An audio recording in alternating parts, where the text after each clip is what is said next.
સમાચાર વિસ્તારથી નિલેશ કુંભાણીના ફોર્મ રદ થયા બાદ પહેલીવાર એમના પત્નીએ સામે આવી નિલેશ કુંભાણી પર લગાવવામાં આવતા આરોપો વિશે ખુલાસો કરીને નિવેદન આપ્યું છે। નીતા કુંભાણી દ્વારા ભાજપ દ્વારા ભ્રમ ફેલાવતો હોવાનું અને કોંગ્રેસના જ કેટલાક લોકો ષડયંત્ર કરીને નિલેશ કુંભાણીને બદનામ કરતા હોવાના આરોપ લગાવ્યા છે। લોકસભા ચૂંટણીના પરિણામ પહેલા ભાજપ એક લોકસભા બેઠક જીતી ગયું છે। સુરત લોકસભા બેઠક પર કોંગ્રેસના ઉમેદવાર નિલેશ કુંભાણીનું નોમિનેશન રદ થયા બાદ સુરત લોકસભાના 8 અપક્ષ ઉમેદવારોએ પણ પોતાનું નોમિનેશન પરત લઈ લીધું હતું। તે બાદ ભાજપના ઉમેદવાર મુકેશ દલાલ બિનહરીફ જીતી ગયા હતા। હવે મોટા સમાચાર મળી રહ્યા છે કે કોંગ્રેસના ઉમેદવાર રહેલા નિલેશ કુંભાણી ભાજપમાં સામેલ થઈ શકે છે। સૂત્રો અનુસાર તે આ અઠવાડિયે જ ભાજપમાં સામેલ થશે। નિલેશ કુંભાણી ફોર્મ રદ થયા બાદ પોતાના ઘરેથી ગાયબ થઈ ગયા છે અને તેના ઘર પર તાળું લટકેલું જોવા મળી રહ્યું છે। જો કે આ સમગ્ર ઘટનાક્રમ વચ્ચે નિલેશ કુંભાણીની પત્ની નીતા કુંભાણીનું મોટું નિવેદન સામે આવ્યું છે। નીતા કુંભાણીએ કહ્યું કે શું નિલેશ કુંભાણીએ કહ્યું કે મેં પૈસા લીધા છે કે આવું કોઈ કામ કર્યું છે? શું નિલેશ કુંભાણીએ કહ્યું કે ભારતીય જનતા પાર્ટીમાં જોડાઈ રહ્યો છું? આ કામ ભારતીય જનતા પાર્ટીનું છે। જો ભારતીય જનતા પાર્ટી આટલી બધી મિલીભગત કરી રહી છે તો શું તે લોકોને છેતરી શકતી નથી? પાર્ટીના કાર્યકરો પણ આંતરિક રીતે નિલેશનું નામ કલંકિત કરવાનું કાવતરું કરી રહ્યા છે। તેમનું નોમિનેશન રદ કરવામાં આવ્યું છે અને તેથી તેઓ કાર્યવાહી કરવા અમદાવાદ ગયા છે। પાર્ટીના કાર્યકરો તેમના ઘરે સ્ટન્ટ કરીને નિલેશનું તેમજ અમારા પરિવારનું નામ કલંકિત કરવાનો પ્રયાસ કરી રહ્યા છે। જ્યારે અમે પ્રચારમાં જતા ત્યારે તે લોકો અમારી સાથે પ્રચારમાં પણ જોડાતા ન હતા અને આજે તેઓ ઘરની બહાર હંગામો મચાવી રહ્યા છે। જો ઉમેદવારનું નામાંકન રદ થયું હોય તો તેને મદદ કરવાને બદલે તેની સાથે કાર્યવાહી કરવાની માંગ કરી રહ્યા છે। કોંગ્રેસ હાઈકમાન્ડની સૂચનાથી તેઓ કાર્યવાહી કરવા અમદાવાદ હાઈકોર્ટમાં જઈ રહ્યા છે। તેઓ ગતરોજ સવારે જ અહીંથી અમદાવાદ જવા રવાના થયા હતા। ભારતીય જનતા પાર્ટી સાથે મળીને કોંગ્રેસ વિરોધી કાર્યકરો જ ઘરની બહાર હંગામો મચાવી રહ્યા છે। મને લાગે છે કે જેઓ ત્યાં છે કોંગ્રેસ વિરોધી કાર્યકરોએ પણ પોતાને વેચી દીધા છે। જે ઉમેદવારનું નામાંકન રદ થશે તો તે લોકો સાથે કેવી રીતે સંપર્ક રાખશે? તે માત્ર પોતાની પાર્ટી બચાવવાનું કામ કરશે। લોકો તો કોઈ બી વાતો કરે, પણ શું નિલેશ કુંભાણીએ પોતે કીધું છે કે હું બીજેપીમાં જોડાઈ રહ્યો છું? એ તો બીજેપીનું પોતાનું જ કારનામું છે। એટલું બધું મિલીભગત કરી અને ફોર્મ રદ કરાવી શકતું હોય તો એ પછી એમના પર આરોપ લગાવી અને એમને ગેરમાર્ગે લોકોને ગેરમાર્ગે દોરી રહ્યા છે। અને અમુક જે પક્ષના અંદરના કાર્યકરો હોય એ પણ ખુદ ગેરમાર્ગે દોરવાનું કામ કરી નિલેશનું નામ ખરાબ કરવા જઈ રહ્યા છે। એ તો પોતે જ જેમની આ ફોર્મ રદ થયું છે એમની કાર્યવાહી કરવા માટે જ અમદાવાદ ગયેલા છે।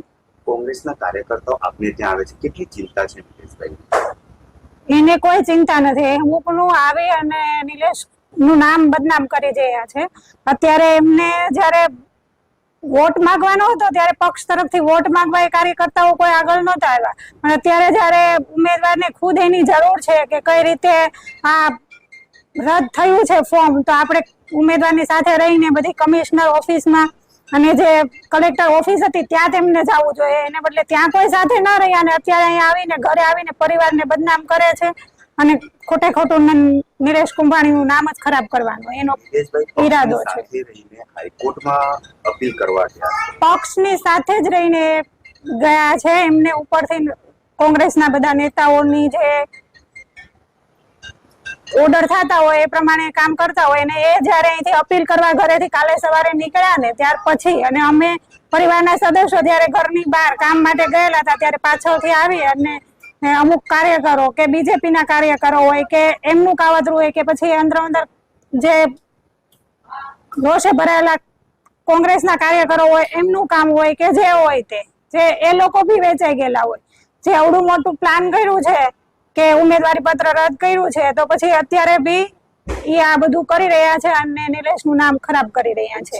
એવું કોઈ છે જ નહીં। છેલ્લો પ્રશ્ન એ રહેશે, આપની સાથે છેલ્લી વાર ક્યારે તેમની સાથે વાત થઈ? કારણ કે લોકો કહે છે સંપર્ક વિહોણા થઈ ગયા છે। એ લોકોની સાથે થોડા સંપર્કમાં રહેવા નવરા હોય? જે વ્યક્તિનું ઉમેદવારી પત્ર રદ થયું હોય એમની ઇન્ક્વાયરી કરવામાં એમાં બીજી હોય તો એ લોકો સાથે ન હોય અને પરિવાર સાથે તો કાલ સુધી સંપર્કમાં જ હતા। કાલ સવારે અહીંયાથી અમદાવાદ જવા રવાના થયા હતા ત્યાં સુધી ઘરેથી કહીને જ ગયા છે કે મારે જવાનું છે, પિટિશન દાખલ કરવાની હોય કે જે કોર્ટમાં જે કાર્ય કરવાનું હોય. તો બસ. નિલેશ કુંભાણીના સમગ્ર વિવાદ બાદ અત્યાર સુધી કોઈ પણ નિવેદન નિલેશ કુંભાણીએ પોતે મીડિયા સમક્ષ આવીને આપ્યું નથી અને છુપાતા ફરતા હોય એમની પત્ની દ્વારા આ મામલે પ્રતિક્રિયા આપતા હવે આ મામલે નવો વળાંક સામે આવ્યો છે અને નીતા કુંભાણી દ્વારા નિલેશ કુંભાણીના ભાજપમાં જોડાવા અંગેની અટકળો વિશે પણ કહ્યું છે કે ભાજપ દ્વારા આવી અફવા ફેલાવીને નિલેશને અને પરિવારની બદનામી કરાઈ રહી છે. કોંગ્રેસના ગઢમાં ભાજપે પાડ્યું મોટું ભંગાણ. બનાસકાંઠાના દાંતા તાલુકામાં કોંગ્રેસમાં ભંગાણ સર્જાયું, જેમાં 3000થી વધુ આદિવાસી સમાજના લોકો ભાજપમાં જોડાયા હતા. લોકસભાની ચૂંટણીને લઈ નારાજગીનું રાજકારણ સતત વધી રહ્યું છે, ત્યારે બનાસકાંઠા જિલ્લામાં ફરી એકવાર કોંગ્રેસ પક્ષને મોટો ફટકો લાગ્યો છે. ચૂંટણી આટલી નજીક આવી ગઈ છે છતાં કોંગ્રેસ ભાજપ વચ્ચે જોડતોડની રાજનીતિ શરૂ છે. તાજેતરમાં 3000થી વધુ આદિવાસી સમાજના લોકો ભાજપમાં જોડાયા હતા. જિલ્લા પ્રમુખ કીર્તિસિંહ વાઘેલા અને રમીલાબેન બારા તેમજ અન્ય આગેવાનોની ઉપસ્થિતિમાં મોટી સંખ્યામાં લોકોએ ધારણ કેસરિયા કર્યો હતો. બનાસકાંઠાના દાંતા તાલુકામાં, જેમાં કોંગ્રેસના જિલ્લા પંચાયતના પૂર્વ સદસ્ય તેમજ કોંગ્રેસના મહામંત્રી અને ઉત્તર ગુજરાત આદિવાસી સમાજના મોટા આગેવાન ચંદ્રકાંતભાઈ બેગડિયા તેમના 3000થી વધુ સમર્થકો સાથે હદદાળ ખાતે રાજ્યસભાના સાંસદ રમીલાબેન બારા, જિલ્લા ભાજપ અધ્યક્ષ કીર્તિસિંહ વાઘેલા તથા અન્ય આગેવાનોની ઉપસ્થિતિમાં કેસભરી ભારતીય જનતા પાર્ટી સાથે જોડાયા હતા. કે આપણું પ્રતિનિધિત્વ તો છે દિલ્હી સુધી છે. ભારતનું સર્વોચ્ચ સ્થાન, લોકતંત્ર અંદર જે સર્વોચ્ચ સ્થાન કહેવાય એવા દ્રૌપદીજી મુર્મુ એ ભારતના રાષ્ટ્રપતિ છે, આપણું પ્રતિનિધિત્વ કરે છે. એ જ રીતે લોકસભાની અંદર આપણા બેન ડોક્ટર રમીલાબેન બારા આપણું પ્રતિનિધિત્વ કરે છે. આપણામાં જો કોઈ ખોટતી કડી હોય તો હું માનું છું કે વિધાનસભા છે. વર્ષોથી આપણે આ ક્ષેત્રની અંદર આપણું પ્રતિનિધિત્વ નથી આપી શક્યા. મિત્રો, આપ સૌને હું અભિનંદન આપું છું કે દાંતા વિધાનસભા ક્ષેત્રના સૌ મતદાર ભાઈઓ બહેનોએ આ 2022ની વિધાનસભાની ચૂંટણીમાં ભારતીય જનતા પાર્ટીને જીતાડવા માટે યથાર્થ પ્રયત્નો કર્યા હતા અને આપણે સાહેબ જીત સુધી પહોંચી ગયા હતા. પણ અમુક કારણોસર આપણે જીતી ન શક્યા, એનો વસવસો પણ મિત્રો આપણી સૌની પાસે છે. મિત્રો, આ વિધાનસભાની ચૂંટણીમાં આપણે ન જીતી શક્યા એની ખોટ ભરપાઈ કરવાનો આ સમય છે. મત લઈ ગયા, રાજ કર્યું, પણ આપણો આદિવાસી મંત્રાલય, આપણો આદિવાસી મંત્રી ક્યારે બન્યો પૂછજો એમને. તો હું તમને કહું કે સ્વર્ગસ્થ અટલજી આપણા 1998-99માં વડાપ્રધાન બન્યા કેન્દ્રમાં, અને ત્યારે આપણું આદિવાસી મંત્રાલય જુદું પાડ્યું. 1947, 1950 વર્ષો સુધી રાજ કર્યું અને 1998-99 એટલે કેટલા વર્ષો પછી એમને આપણી ભાજપે આદિવાસી મંત્રાલય જુદું પાડ્યું. હવે મંત્રાલય ના હોય, મંત્રી ના હોય, તો બજેટ ક્યાંથી આવે, રૂપિયા આવે ક્યાંથી? એમણે ક્યારે વિકાસ નતો કરવો ભાઈ. એમને મત લેવું હતું, મત લીધું, ખોબે ગુમરાહ કર્યા, જૂઠું બોલવાનું, ક્યાંક અનામતના નામે, ક્યાંક નોકરીઓની નામે. ચૂંટણી ટાઈમે મત લઈ જવાનું અને રાજ કરવાનું. મિત્રો, અટલજી આપણા મંત્રાલય બનાવ્યું અને આજે તો નરેન્દ્રભાઈના નેતૃત્વમાં હું ગર્વથી કહીશ, આજે 8 આદિવાસી મિનિસ્ટરો કેન્દ્રમાં બેઠા છે. 2024ની લોકસભાની ચૂંટણીને લઈને ગુજરાત રાજ્યમાં ધમધમાટ શરૂ થઈ ગયો છે, ત્યારે ભારતીય જનતા પાર્ટી દ્વારા રાજકોટ જિલ્લાના ધોરાજીમાં ભાજપના મનસુખ માંડવિયાનું મધ્યસ્થ ચૂંટણી કાર્યાલયનું ઉદ્ઘાટન કરવામાં આવ્યું હતું. લોકસભા 2024ની સામાન્ય ચૂંટણી ખાતે ભાજપ ગુજરાતની બધી વિધાનસભા બેઠકો પર મધ્યસ્થ ચૂંટણી કાર્યાલય ખોલી રહ્યું છે, ત્યારે તાજેતરમાં રાજકોટ જિલ્લાના ધોરાજીમાં ભાજપના મનસુખ માંડવિયાનું મધ્યસ્થ ચૂંટણી કાર્યાલયનું ઉદ્ઘાટન કર્યું હતું. આ કાર્યાલયનું ઉદ્ઘાટન પ્રદેશ ભાજપના ઉપપ્રમુખ ભરત બોગરા દ્વારા કરવામાં આવ્યું. ભરતભાઈ બોગરા દ્વારા દીપ પ્રાગટ્ય કરી રિબન કાપી કાર્યાલય ખુલ્લું મુકાયું હતું. ઉદ્ઘાટન કાર્યક્રમમાં સભાને સંબોધતા ભરત બોગરાએ કોંગ્રેસ પર નિશાન સાધ્યું હતું. ભરતભાઈના જણાવ્યા મુજબ ધોરાજી તાલુકામાંથી વધુમાં વધુ લીડ મળશે અને ભારતના વડાપ્રધાન નરેન્દ્ર મોદી ફરી પીએમ બનશે તેમાં શંકાને કોઈ સ્થાન નથી, જ્યારે કોંગ્રેસ પાસે કોઈ વડાપ્રધાનનો ચહેરો નથી, જ્યારે વર્ષોથી મનસુખભાઈ માંડવિયા દેશ હિતમાં સક્રિય છે અને મનસુખભાઈ માંડવિયા 5 લાખથી વધારે મતોથી જીતશે। ક્ષત્રિય સમાજની નારાજગી વિશે જણાવતા કહ્યું હતું કે બધા સમાજ ભાજપ સાથે છે અને વડાપ્રધાન નરેન્દ્ર મોદીની વિકાસ યાત્રામાં આપણે બધાએ સાથ રહી કામ કરવાનું છે। આજે પોરબંદર લોકસભા મત વિસ્તારના ભારતીય જનતા પાર્ટીના ઉમેદવાર અને દેશના આરોગ્ય પ્રધાન આદરણીય ડોક્ટર મનસુખભાઈ માંડવિયા સાહેબના ધોરાજી શહેર અને તાલુકાના મધ્યસ્થ કાર્યાલયના ઉદ્ઘાટન પ્રસંગે અમારી સાથે ઉપસ્થિત હતા ડોક્ટર મહેન્દ્રભાઈ પાડલિયા, સમગ્ર સંગઠન અને ચૂંટાયેલા જનપ્રતિનિધિ ટીમ સાથે ખૂબ સુંદર વાતાવરણની અંદર ધોરાજીના આંગણે આ કાર્યનું ઉદ્ઘાટન કરવામાં આવ્યું છે અને સૌ ધોરાજીવાસીઓએ અમને કોલ આપ્યો છે કે પોરબંદર લોકસભાની ચૂંટણીમાં જે લીડ આવશે એમાં સૌથી વધારે લીડ ધોરાજી શહેર અને તાલુકાની હશે। ચૂંટણી એ મુદ્દા આધારે લડાતી હોય છે। ભારતીય જનતા પાર્ટી નરેન્દ્રભાઈ મોદીના નેતૃત્વમાં લડાઈ લડે છે। હું ચોક્કસપણે કોંગ્રેસના મિત્રોને પણ કહીશ કે આવો અમને દેખાડો કે તમારો વડાપ્રધાનનો ઉમેદવાર કોણ છે। આ ચૂંટણી એ વડાપ્રધાન કોને બનાવવાનું નક્કી કરવાની ચૂંટણી છે। વાત છે ઉમેદવારની તો આદરણીય મનસુખભાઈ માંડવિયા વર્ષોથી ગુજરાતની રાજનીતિમાં કામ કરે છે। મહામંત્રી તરીકે એક તાલુકામાં એક ગામ સુધી એમણે પ્રવાસો પણ કર્યા છે અને અમારા રાષ્ટ્રીય નેતૃત્વ એ ભારત સરકારના જવાબદાર 1 થી 5 મંત્રીઓમાંના આરોગ્ય મંત્રી પણ છે।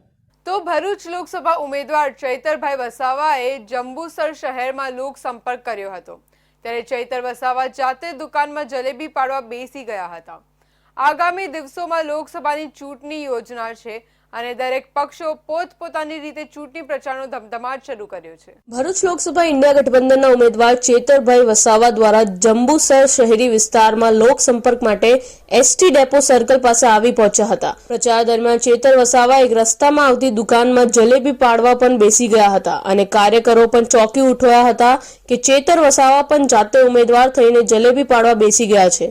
જો કે ચેતર વસાવા કોઈના લગ્નમાં પણ જતા હોય તો તે ત્યાં પણ ડીજેના તાલે ઝૂમવા લાગતા હોય છે। જંબુસર શહેરના તાલુકાના અગ્રણીઓ કાર્યકરો મોટી સંખ્યામાં હાજર રહી ભવ્ય સ્વાગત કર્યું હતું અને જંબુસર શહેરમાં ઢોલ નગારા સાથે એસટી ડેપો સર્કલથી શહેરના નાગીના મસ્જિદ, કોટબારના, સોની ચકલા, ટંકારી ભંગોળ વિસ્તારમાં પદયાત્રા કરી જિલ્લા પ્રમુખ રાજેન્દ્રસિંહ રણા તથા તાલુકા કોંગ્રેસ પ્રમુખ પ્રભુદાસ મકવાના સાથે લોક સંપર્ક કર્યો હતો।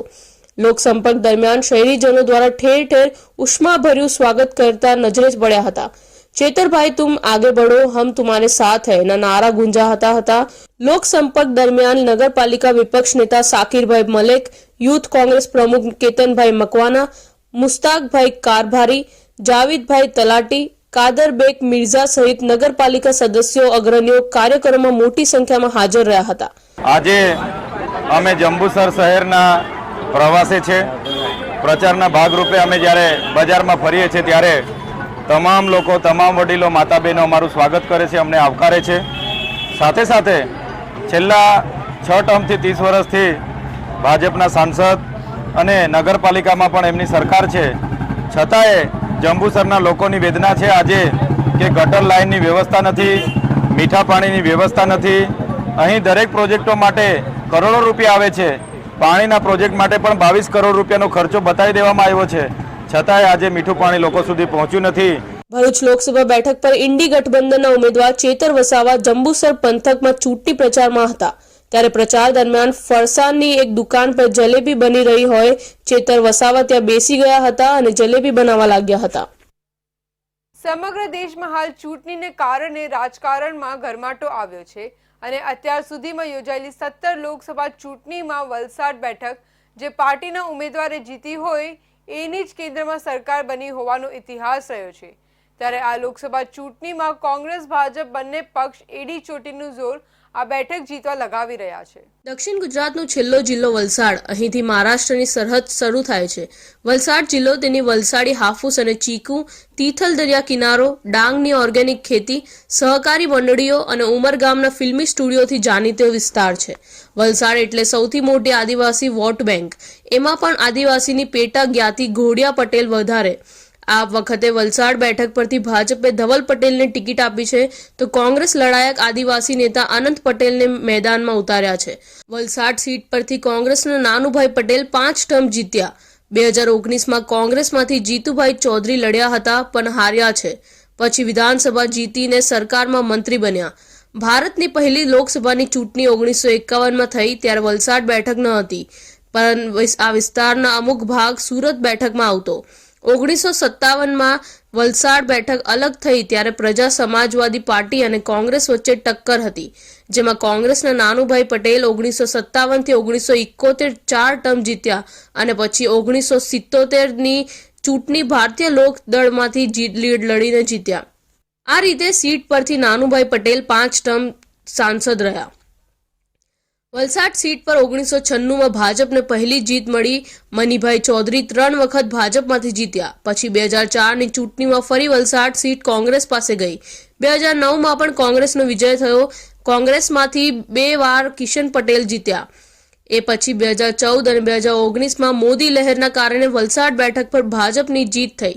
ભાજપના ઉમેદવાર કેસી પટેલ વિજય બન્યા. 1996થી અત્યાર સુધી કોંગ્રેસના ગઢ સમાન સીટમાં ભાજપને 5 જીત મળી છે. રાજ્યના છેવાડે આવેલી વલસાડ લોકસભા બેઠક અનુસૂચિત જનજાતિ ઉમેદવાર માટે અનામત બેઠક છે.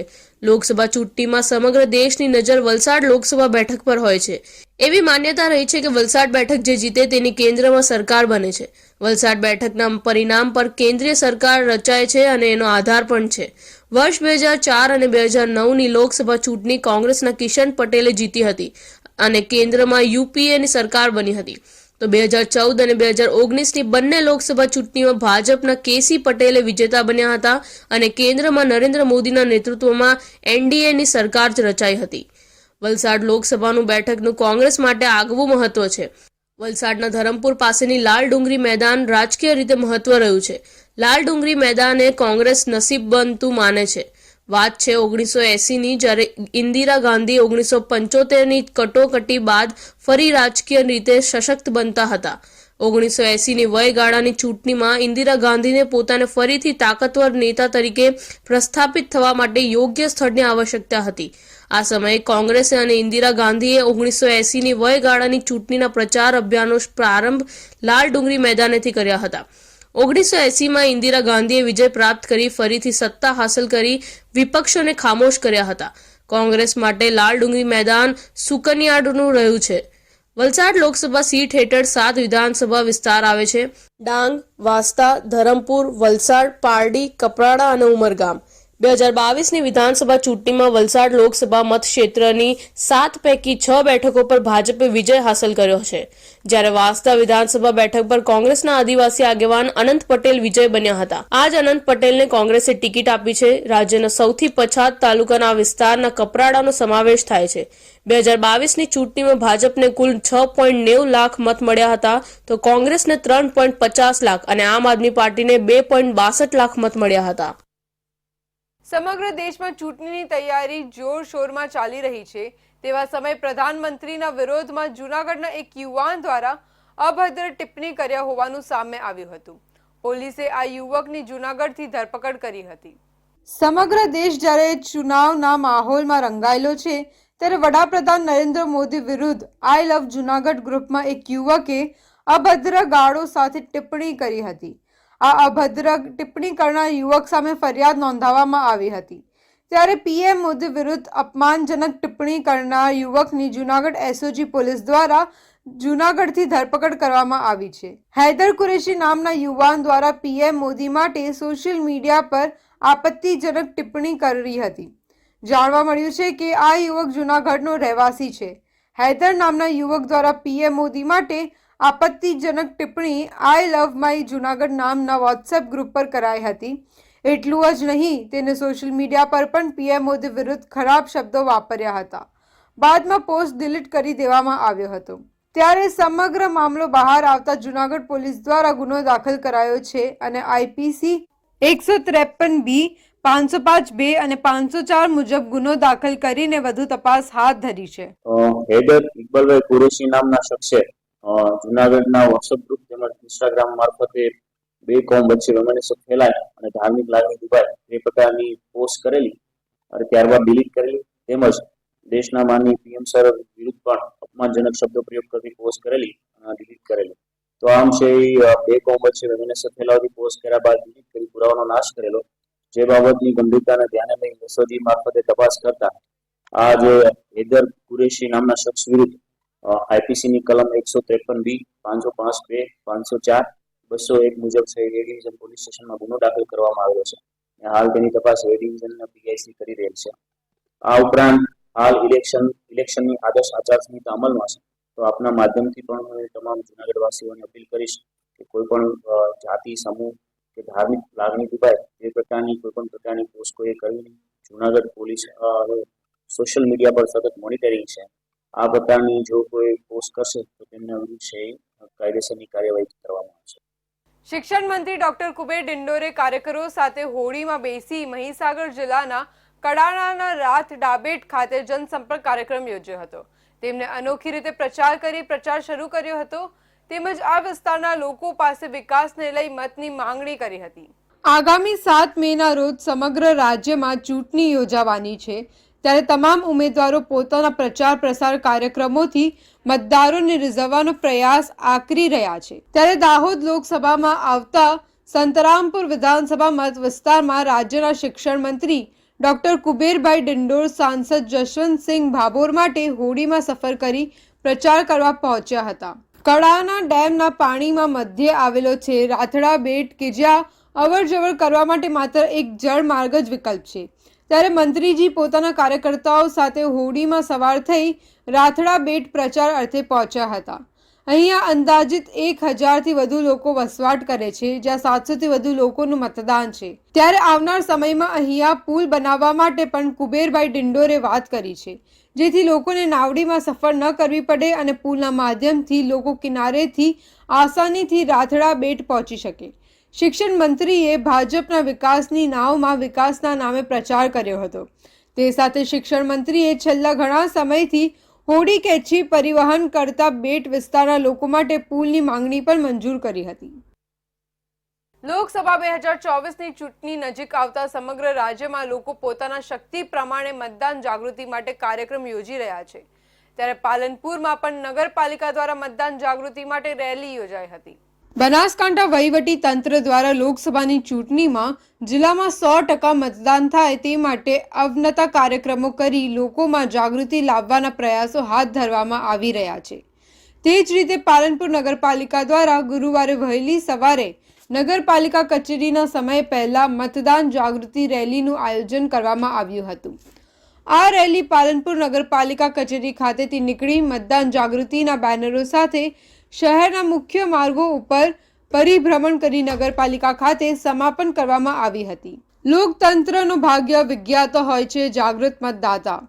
ન વ્યસનથી ન ફેરાનથી ભાગ્ય બદલારો મતદાનથી જેવા બોર્ડ પર લખેલા સ્લોગનો સાથે લોકોએ આ રેલીમાં ભાગ લીધું હતું. આ રેલીનું સમગ્ર આયોજન નગરપાલિકા ચીફ ઓફિસર નવનીતભાઈ પટેલના માર્ગદર્શન હેઠળ ઓફિસ સુપ્રિન્ટેન્ડન્ટ સંજયભાઈ વ્યાસ દ્વારા કરવામાં આવ્યું હતું, જેમાં મોટી સંખ્યામાં કર્મચારીઓ જોડાયા હતા. તો ભાવનગરના મહુવાથી એક એવા સમાચાર સામે આવ્યા છે જે તમને આશ્ચર્યમાં મૂકી દેશે. મહુવાના કોટિયા ગામને એસટી બસની સુવિધા મળી છે. આ વાત એટલા માટે અચંબિત કરવા જેવી છે કારણ કે આઝાદી બાદ પ્રથમ વખત કોટિયા ગામને બસની સુવિધા મળી છે. સમગ્ર રાજ્યમાં ઘણા ગામો એવા છે કે આધુનિક સુખ સુવિધાઓ તરફ દોડ મૂકી રહ્યું છે. ત્યારે ભાવનગર જિલ્લાનું એક એવું ગામ કે જેમને આઝાદી બાદ પ્રથમ વખત પોતાના ગામમાં એસટી બસની સુવિધા જોઈ છે. કોટિયા આઝાદ ભારતના 76 વર્ષ બાદ પોતાના ગામમાં પ્રથમ વખત સરકારી બસ આવતા જોઈ છે. ભાવનગરના તળાજા ડેપો દ્વારા ડેલી સર્વિસ એસટી બસની સુવિધા આ ગામમાં શરૂ કરવામાં આવી છે. પ્રથમ વખત સરકારી બસ મળતા ગ્રામજનોમાં ખુશી જોવા મળી હતી. તે સાથે ગ્રામજનો દ્વારા વાજતે ગાજતે બસનું સામયું કર્યું હતું. બસને જોવા માટે આખું ગામ ઉમટી પડ્યું હતું. બસના ડ્રાઈવર તેમજ બસનું સ્વાગત કરવા માટે સાધુ સંતો તેમજ ગામની દીકરીઓએ ભારે ઉત્સાહ સાથે વધામણા કર્યા હતા. ગામમાં સરકારી બસની સુવિધા શરૂ થતાં ગ્રામજનોએ પ્રથમ વખત બસમાં બેસીને આનંદ પણ માણ્યો હતો. જેતપુર શહેરના જુનાગઢ રોડ ઉપર પ્રાણલાલ છગનલાલ ગોડા ઇંગ્લિશ સ્કૂલના મેનેજમેન્ટ દ્વારા ગરીબ વાલીના બાળકો જે RTE હેઠળ બની રહેલા છે તેવા વિદ્યાર્થીઓના ભવિષ્ય સાથે ચેડા કરવાનો કિસ્સો સામે આવતા સ્કૂલ સામે વિદ્યાર્થીઓના વાલીઓમાં રોષ વ્યાપ્યો હતો.